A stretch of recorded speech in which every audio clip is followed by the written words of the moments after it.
Hoje a gente vai dar uma olhada, assim, mais a fundo nas leituras da liturgia católica para terça-feira, 13 de maio de 2025. É a quarta semana da Páscoa e também dia de Santa Maria Domingas Mazzarello. Isso aí. Nossas fontes são os Atos dos Apóstolos, um Salmo e o Evangelho de João.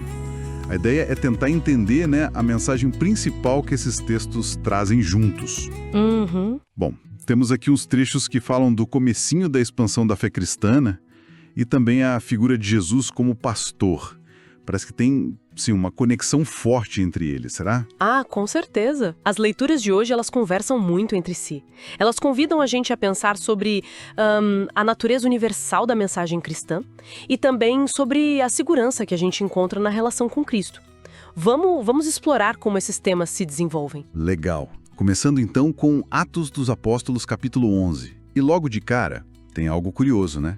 A perseguição que veio depois da morte de Estevão, ela não acabou com o movimento, pelo contrário. Pois é. Ajudou a espalhar, os discípulos chegaram até Antioquia e olha que novidade, começaram a pregar também para os não-judeus, para os gregos. Exatamente. E aqui tem um marco, né? O texto diz que em Antioquia que os discípulos são chamados de cristãos pela primeira vez. E aí aparecem Barnabé e Saulo, o futuro Paulo, bem no centro dessa expansão. Uhum.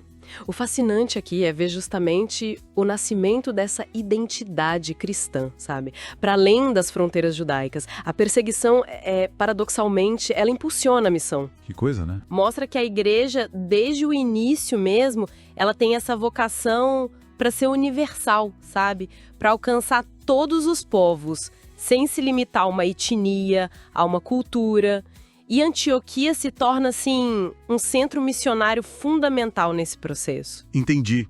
E essa ideia de universalidade, ela parece continuar no Salmo responsorial, Salmo 86, né? Isso mesmo. Ele canta a glória de Sião, de Jerusalém, mas de um jeito surpreendente. Ele inclui povos como o Egito, a Babilônia, dizendo que Deus considera eles como se tivessem nascido ali.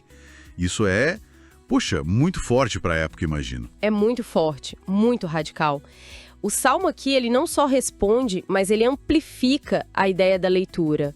Sião, ou a Jerusalém Celeste, que é uma imagem da igreja, ela é mostrada como um lar espiritual para todas as nações. Todas as nações. Exato. Se a gente conecta com o quadro geral, a gente vê a promessa de que todos os povos têm lugar no plano de Deus, sabe? Na comunidade de fé. Reforça a mensagem de Atos. Faz todo sentido. Aí a gente chega no Evangelho de João, capítulo 10. A cena muda para Jerusalém, Jesus está lá e o pessoal confronta ele, Se tu és o Messias, diz logo pra gente, abertamente. Uhum. Aquela pressão, Exato. E ele aponta para as obras dele como testemunho. Mas aí ele diz algo intrigante, que alguns não creem porque não são suas ovelhas. E logo depois vem aquela declaração poderosa: as minhas ovelhas escutam a minha voz, eu as conheço e elas me seguem. Eu dou-lhes a vida eterna e ninguém vai arrancá-las de minha mão. Forte isso. Muito forte. Essa é a metáfora central do bom pastor. Jesus se apresenta como aquele que conhece, assim, intimamente. Conhece. Que protege e oferece segurança absoluta à vida eterna para quem segue ele. A questão não é só reconhecer que ele é o Messias, mas pertencer ao rebanho dele, ouvir a voz dele. Pertencer, ouvir a voz. E ele ainda afirma a unidade com o Pai, Eu e o Pai somos um. Isso reforça a origem divina dessa proteção toda. Vem de Deus essa segurança. Nossa, que profundo. Então, juntando tudo isso, a gente vê a fé se espalhando para todo mundo lá em Atos, a visão de uma casa espiritual universal no Salmo, Isso. E a figura de Jesus como o pastor que reúne e protege essas ovelhas no Evangelho. A ligação é clara, É a expansão do rebanho de Cristo para todas as gentes, para todos os povos, e ao mesmo tempo a segurança que se encontra sob o cuidado dele. A mensagem central parece ser um convite, ao zelo missionário, como Barnabé e Saulo. Sim, para levar essa voz adiante. Exato. E também a confiança total em Jesus, o pastor.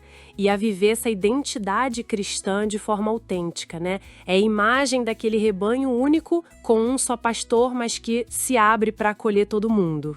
É fascinante pensar como esses textos tão antigos ainda falam tanto sobre identidade, sobre pertencimento e sobre essa missão universal. Pois é, fica a reflexão, né?